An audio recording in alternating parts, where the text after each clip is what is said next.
حضرت شیخ صاحب، آپ مرکزی جمعیت اہل حدیث و اہل حدیث یوتھ فورس پاکستان سے منسلک ہیں، جن کے امیر حضرت علامہ پروفیسر سینیٹر ساجد امیر ہیں۔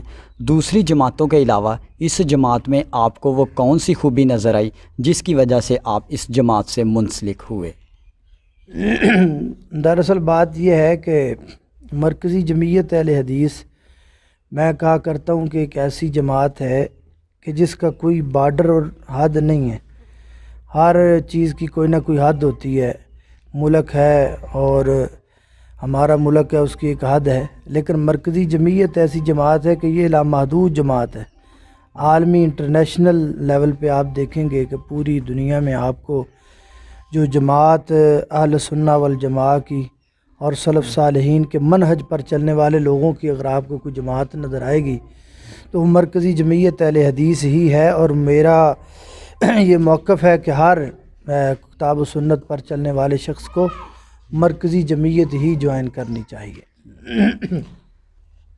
حضرت قاری صاحب، آپ کے استاد محترم جناب حافظ عبدالغفار المدنی صاحب ہیں، جن کا تعلق جماعت الدعوہ سے ہے۔ کیا اگر آپ کو مرکزی جمعیت اہل حدیث کے علاوہ کوئی دوسری جماعت دعوت و تبلیغ کے لیے دعوت دیں تو کیا آپ ان کی دعوت کو قبول کریں گے یا نہیں؟ دیکھیں، دعوت و تبلیغ کے حوالے سے تو میرے خیال میں جماعت کی دھڑا بندی جو ہے وہ نہیں ہونی چاہیے۔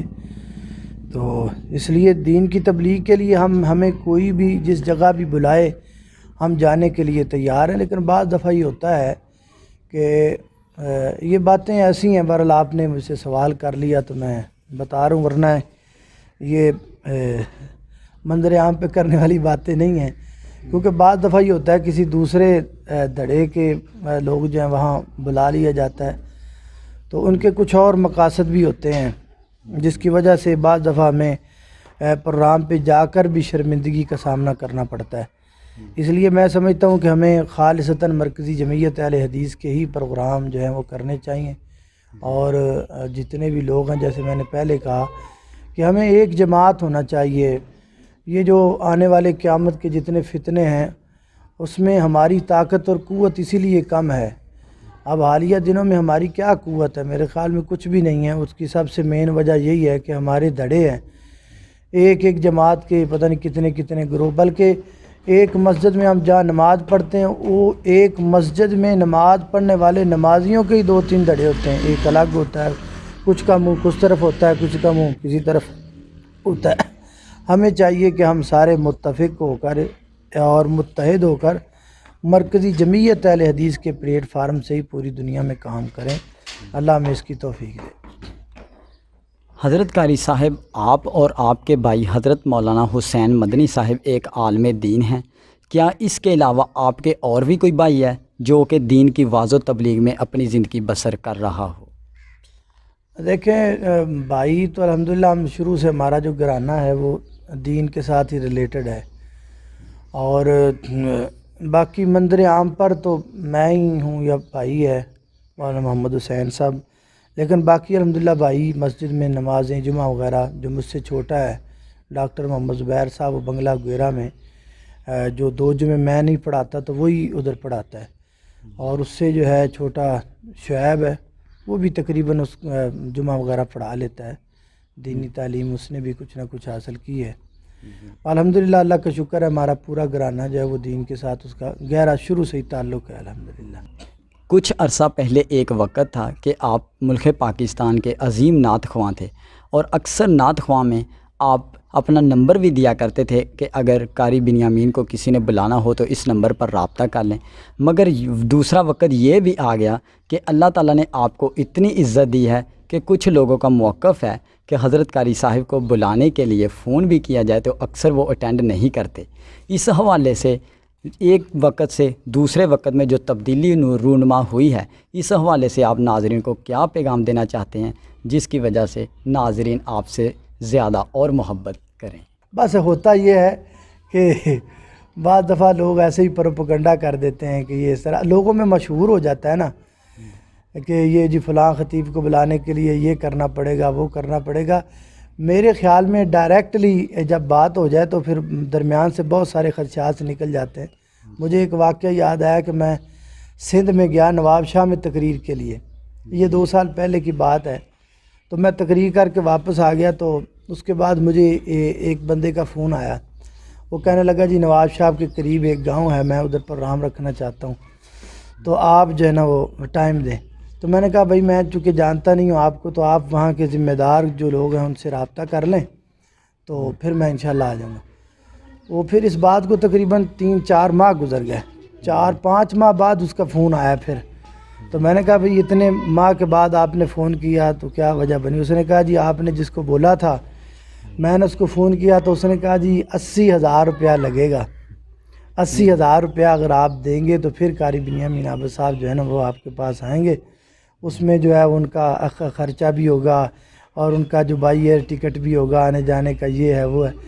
میں نے کہا بھائی وہ پھر اس نے کہا جی میں تو بڑا بدظن ہو گیا تھا اور بڑی دیر میں نے اس لیے ناراضگی کی وجہ سے آپ کو فون نہیں کیا۔ میں نے کہا یار اب تو مجھ سے ڈائریکٹ بات کر رہا ہے، اس وقت بھی کی تھی میں نے، تجھے کوئی ڈیمانڈ تو نہیں کی، نہ اس وقت کی نہ اب کر رہا ہوں۔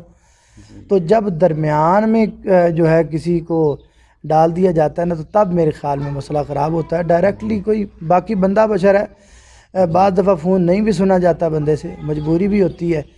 بعض دفعہ ایسا بھی ہوتا ہے رات کے 3 بجے فون بجنا شروع ہو جاتا ہے، سوتے اٹھتے ہیں، ہاں جی کیا بات ہے جی، ویسے ہی جی آپ کا حال چال پوچھنا تھا، وہ 3 بجے کیا حال چال پوچھنا ہے بھائی؟ تو اس طرح ہو جاتا ہے بعض دفعہ، لیکن ایسا ہرگز نہیں ہے کہ جان بوجھ کے ہم فون نہ سنیں یا لوگوں کو پریشان کریں۔ پریشان کرنا چاہیے بھی نہیں اور کرتے بھی نہیں انشاءاللہ۔ اگر پھر بھی میری وجہ سے کسی ساتھی کو کوئی تکلیف ہوئی ہے تو میں اس کے لیے معذرت کروں۔ حضرت قاری صاحب، ہر خطیب کا اپنا ایک پسندیدہ موضوع ہوتا ہے، آپ کا وہ پسندیدہ موضوع کون سا ہے کہ جس کی آپ درینہ خواہش کرتے ہوں کہ اس مجلس میں وہ بھی موضوع بیان کر دیں؟ مجھے زیادہ تر گفتگو جو ہے نا وہ پہلے نمبر پہ توحید پہ زیادہ مجھے پسند ہے، اور پھر رسالت پہ گفتگو ہو، اور پھر اخلاقیات پہ۔ یہ 3 موضوع جو ہے نا مجھے ان سے میں لے کے مجھے یہ فیوریٹ ہے میرے، توحید کا ہو، رسالت کا ہو اور اخلاقیات پہ گفتگو کی جائے تو یہ مجھے زیادہ پسند ہے۔ کیا آپ اپنی خطابت یا گفتگو کے دوران اشعار پڑھنا بھی پسند کرتے ہیں یا نہیں؟ چونکہ کچھ علماء اشعار کو زیادہ پسند کرتے ہیں، جیسا کہ کچھ علماء جیسا کہ حضرت سید سبطین شاہ صاحب، وہ اپنی گفتگو میں ایک بھی اشعار نہیں پڑھتے۔ کیا آپ اشعار پڑھنا پسند کرتے ہیں یا نہیں؟ ہاں جی، بلکہ میں تو پسند بھی کرتا ہوں، لیکن میرا مقصد یہ ہے کہ یہ نہ ہو کہ 1 گھنٹے کی تقریر ہو اور اس میں بندہ 2 من اشعار ہی پڑھ دے، یہ نہیں ہونا چاہیے۔ ہاں ٹھیک ہے، وقفے سے اشعار اگر بندہ پڑھ لے تو ٹھیک ہے، لیکن ساری گفتگو کا لب لباب اشعار ہی ہوں، یہ نہیں ہونا چاہیے۔ اور میں نے کوشش بھی کی الحمدللہ اپنی گفتگو کا، جتنا میرا یہ سلسلہ ہے، میری تقاریر بھی اس بات کی گواہ ہیں کہ میں نے صرف اشعار پہ ہی نہیں زور دیا، بلکہ کوئی موقع کی مناسبت سے کوئی اشعار آ جاتے ہیں تو میں پڑھتا ہوں۔ موقع بھی میرا یہ ہے کہ پڑھنے چاہیے، لیکن سارا فوکس اشعار پہ ہی نہیں ہونا چاہیے، بلکہ قرآن و حدیث کے دلائل ساتھ ہونے چاہیے، اور پھر جو ہے حالات حاضرہ کو ساتھ جو ہے ملانا چاہیے۔ اشعار بھی سمجھ لیں کہ 4تھے نمبر پر اشعار ہیں، پہلے نمبر پر قرآن ہے، دوسرے نمبر پر حدیث ہے، تیسرے نمبر پر حالات حاضرہ کو ملا کر، 4تھے نمبر پر کچھ نہ کچھ اشعار بھی ہو جانے۔